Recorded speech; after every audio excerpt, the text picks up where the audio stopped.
굉장히 중요한 거야. 이건 투자에서뿐만이 아니에요. 우리들의 모든 삶에 적용이 되는 거야. 그런데 결과가 주식 투자에서는 바로 나타난다는 거야. 이게 다른 거하고 좀 틀려. 그러니까 사업이라든가 다른 것들은 다 시간이 좀 걸려서 나타나요. 그게 좋은 결과든 나쁜 결과든. 결론부터 보면 과정이 좋으면요, 그리고 결과가 좋게 나와. 이건 당연한 성공이야. 과정은 좋은데 결과가 나쁘게 나오는 경우도 있어요. 이런 경우는 불운이야. 과정이 나쁜데 결과가 좋게 나오는 경우가 있어요. 이거 뜻밖의 행운이야. 과정이 안 좋다, 결과가 안 좋다, 이건 당연한 거죠. 당연한 인과응보야. 우리가 주식 투자를 할 때 많은 사람들은 전부 다 결과만을 바라보기를 원해요. 이건 주식 투자뿐만 아니라 모든 다른 거에서도 다 적용이 된다는 거예요. 많은 사람들은 과정을 전부 다 무시해버립니다. 성공한 사람들 얘기를 들으면 그 사람들이 어떤 결과를 나온 거에 대한 집중을 하고 나도 저렇게 됐으면 좋겠다 하지, 그 사람들이 어떻게 이렇게 하셔라, 이렇게 하면 된다, 이런 거 여러분들이 감내를 해야 된다 하면 그거에 대해서는 안 해. 전부 다 무시를 해버리죠. 그래 놓고선 결과가 안 나온다고? 왜냐면 그 과정이 쉬운 게 아니거든요.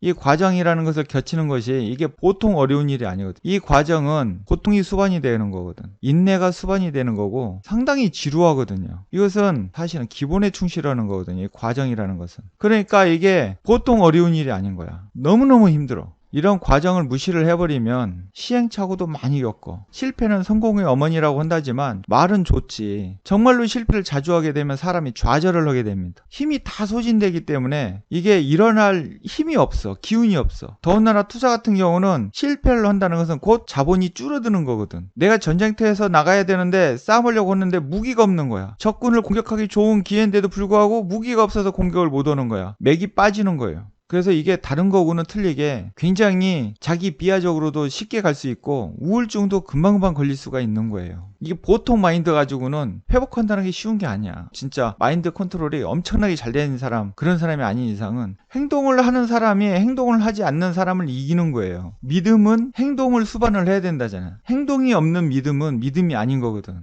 근데 믿음을 갖고 행동한다는 게 쉬워요? 보이지 않는 것을, 미래의 가치를 보고 지금 행동하는 거잖아요. 그러면 거기에 수반되는 기본적인 원칙이라는 게 있다고. 기본적인 행동 방식이 있단 말이에요. 우리가 쉽게 얘기하는 투자의 원칙이라고 얘기를 하죠. 예를 든다면 비중을 잘 지켜라. 포트폴리오 분산 투자를 해라. 인기 있을 때 사지 마라. 좋은 뉴스 듣고 사지 마. 누가 정보를 제공해주면 듣지 마. 소음에 귀 기울이지 마라. 폭락할 때 사. 남들이 안 좋다고 할 때, 나쁜 뉴스, 악재 뉴스가 나올 때 매수해라. 그런 수많은 얘기들이 있지만 거기에 충실을 하냐고요. 거기에 맞춰서 행동을 하시냐고. 거기에 대한 것이 뭐 멀리서 봐. 이번에 나왔잖아요. 이번에 폭락할 때 행동한 사람이 몇 명이나 있느냐고. 사라기도 못 사잖아. 100% 수익 나니까 사라 하면서 시장에다 베팅하라고 제가 분명히 얘기했죠. 그러면서 ETF 사라고 얘기했어. 조금 마인드가 강한 사람 레버리지 사라고 그랬어. 행동 못 하잖아. 못 하니까 결과도 안 나오잖아요. 왜? 무서우니까. 두려워서. 그 원칙상으로 뭐야? 남들이 패닉에 떨어질 때,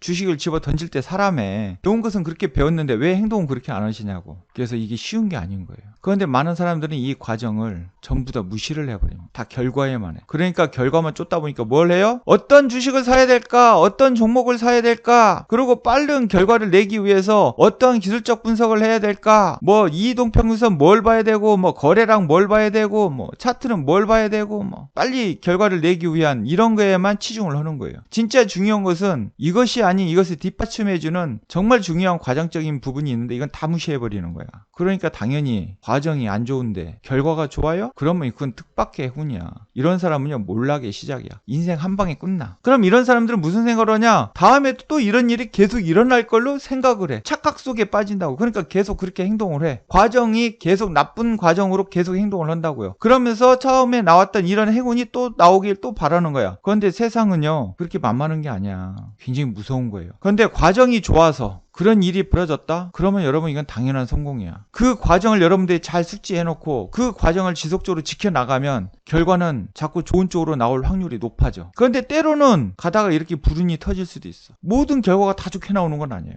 과정을 좋게 해서 샜는데 지금처럼 폭락해가지고 이렇게 해서 뚝 떨어졌을 때는 어쩔 수 없는 거야. 체계적인 위험이 있고 비체계적인 위험이 있어요. 지금처럼 시장이 떨어지니까 비체계적인 위험은 우리가 어떻게 컨트롤을 할 수가 없는 거야. 우리가 뭐 농사를 열심히 짓고 있는데 자연재해로 인해서 비가 안 오고 아니면 태풍이 몰아쳐서 한번 확 갔는데 그거 뭐 어떡하라고 그걸. 그건 어쩔 수 없는 거야. 그렇다고 그것을 자기 비하할 필요는 없어. 그러면 다음에 가뭄이나 홍수 나왔을 때 이렇게 될 수도 있으니까 그럼 여기에 대해서 뭔가 대비를 하겠죠. 그렇게 해서 불운이 일어나는 확률을 자꾸 줄인다고. 과정을 좋게 하는 사람은. 그래서 이것을 과정이 좋고 결과가 좋은 쪽으로 당연한 성공으로 이끌어 간단 말이에요. 과정도 안 좋고 결과도 안 좋은 것이 인과응무 이건 당연한 거지. 어떻게 과정이 안 좋은데 결과가 좋은 결과가 나오기를 바래? 이것은 도둑놈 심보인 거지. 근데 많은 사람들은 과정을 안 좋게 하면서 결과는 좋게 나오길 바라는 다 당해요. 이것은 할 말이 없는 거야. 내가 하고 있는 과정이 안 좋은 과정을 하고 있다? 그런데 결과는 좋게 나오길 바라고 있다? 정신 똑바로 차리세요. 그렇게 해서 뜻밖의 행운이었다? 당신은 죽음의 길로 가는 거야.